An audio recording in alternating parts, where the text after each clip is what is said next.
नाना पटोलेजी, बाळासाहेब थोरात, जयंतरावजी पाटील,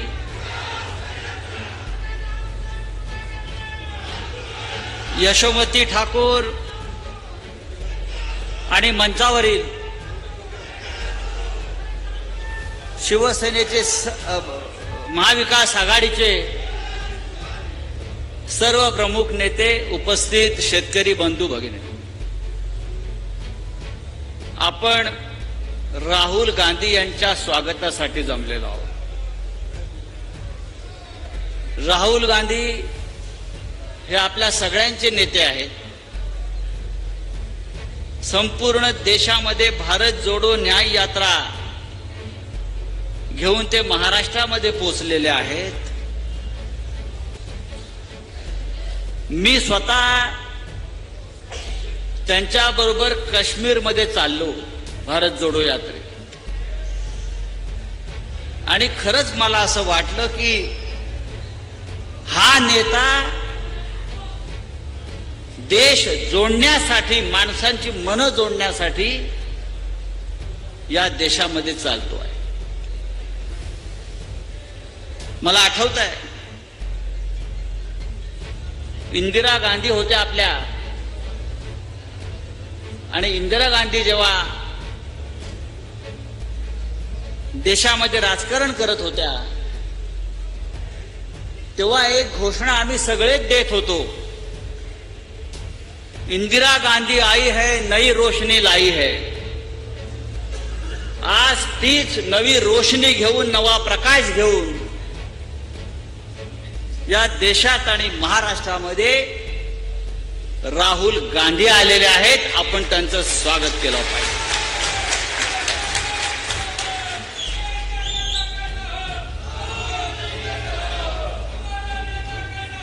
माझं आव्हान आहे, राहुल गांधी हजारो किलोमीटर या देशामध्ये चालतायत, लोकांना भेटतायत, लोकांशी चर्चा करतायत, आणि राहुल गांधी शेतकऱ्यांच्या मन की बात ऐकतायत. स्वतःच्या मन की बात फार कमी बोलतायत. काही लोक फक्त आपल्याच मन की बात सांगतायत, माझंच ऐका, दुसरं कोणाचं ऐकायचं नाही. राहुल गांधीचं मी पाहतोय, ते शेतकऱ्यांच्या, कष्टकऱ्यांच्या मन की बात ऐकतायत आणि त्या संदर्भात आपल्या भूमिका व्यक्त करतायत. राहुलजी महाराष्ट्रात आलेले आहेत. राहुल गांधी आता 2 दिवसात मुंबईला पोहोचतील, महाराष्ट्राच्या राजधानीत पोहोचतील. तिथेही त्यांचं भव्य स्वागत केलं जाईल. पण या देशामध्ये मोदींसाठी, अमित शहासाठी ज्या प्रकारे भाड्याने लोक आणावी लागतात, तशी या भारत जोडो यात्रेमध्ये, भारत जोडो न्याय यात्रेमध्ये चालण्यासाठी, सभेसाठी भाड्याने लोक आणलेली नाहीत. लोक स्वतःहून येत आहेत, लोक स्वतःहून चालतायत, लोक स्वतःहून आपले विचार मांडतायत, आणि हीच आपल्या देशामध्ये परिवर्तनाची नांदी आहे. आपण चांदवडला आहोत. चांदवड ही कांदा नगरी आहे, कांदा नगरी. पण या कांद्यानं शेतकऱ्याला आज पूर्ण रडवलेलं आहे. या देशामध्ये, या महाराष्ट्रामध्ये गद्दार आमदार आणि खासदाराला भाव मिळतो 50-50 कोटी रुपये. बरोबर ना? आमदार खासदाराला, गद्दाराला 50-50 कोटी रुपये भाव दिला जातो, पण शेतकऱ्याच्या कांद्याला भाव मिळत नाही, शेतकऱ्याच्या मालाला भाव मिळत नाही. आणि देशाचे पंतप्रधान हे स्वतःला विश्वगुरु समजतात, जगामध्ये मोठ्या मोठ्या गोष्टी करतात, आणि या देशातला शेतकरी मात्र रडतो आहे. ही अत्यंत गंभीर गोष्ट आहे. बेरोजगारीच्या गोष्टी करतात हटवण्याच्या. 2 कोटी लोकांना रोजगार ही मोदीची गॅरंटी. पण कांदा निर्यात बंदीमुळे कांद्याशी संबंधित 25 लाख लोक या महाराष्ट्रामध्ये बेरोजगार झालेले आहेत. कांदा उद्योगाचं 20,000 कोटी रुपये नुकसान झालंय. नाशिक, धुळे, सोलापूर, नगरला याचा मोठा फटका बसलाय. फक्त कांदा नाही तर कांद्यावर अवलंबून असलेला ट्रान्सपोर्ट व्यवसाय, शेतकरी, व्यापारी, निर्यातदार, मजूर, ट्रान्सपोर्टर भिकायला लागलेला आहे. मध्यंतरी देशाचे पंतप्रधान इथे आले नाशिकला आणि त्यांनी कांदा आंदोलकांना अटक करून नजर कैदेत ठेवलं. हे आमचं शेतकऱ्यांच्या विषयीचं धोरण आहे.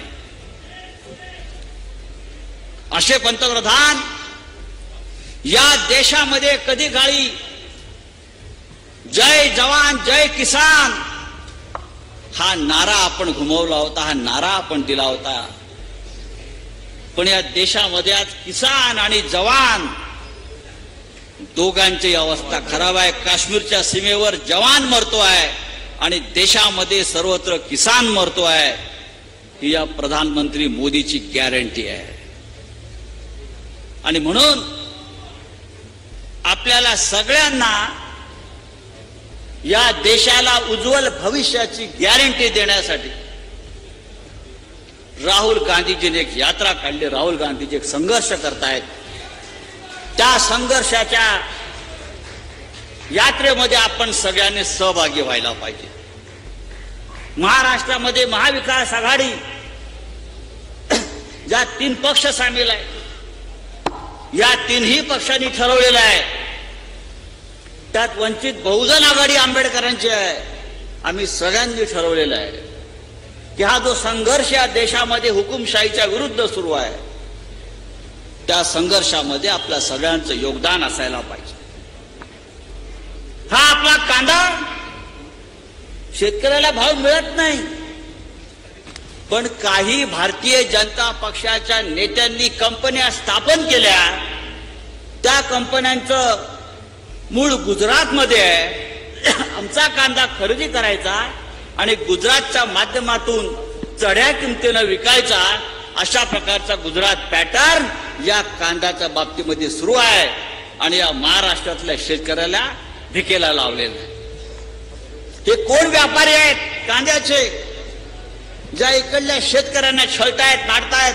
हे अमित शहानी सांगायला पाहिजे. या कंपन्या कोणाच्या आहेत की आमच्या शेतकऱ्याकडून कांदा घेऊन स्वस्तात तिथे बाहेर दिला जातो आहे. या देशामध्ये सध्या एकच गॅरंटी आहे नरेंद्र मोदीची,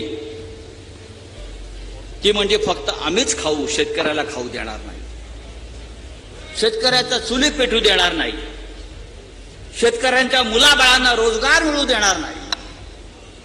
आणि हे चित्र आपल्याला बदलायचं असेल तर आपण सगळ्यांनी एकत्रितपणे या ऐक्याची वज्रमूठ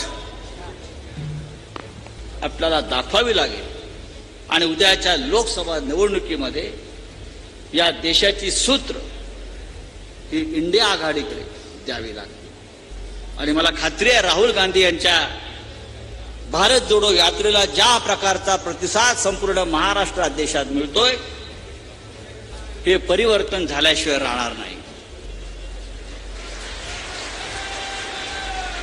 भारत जोडो यात्रेने एक गॅरंटी नक्की दिलेली आहे.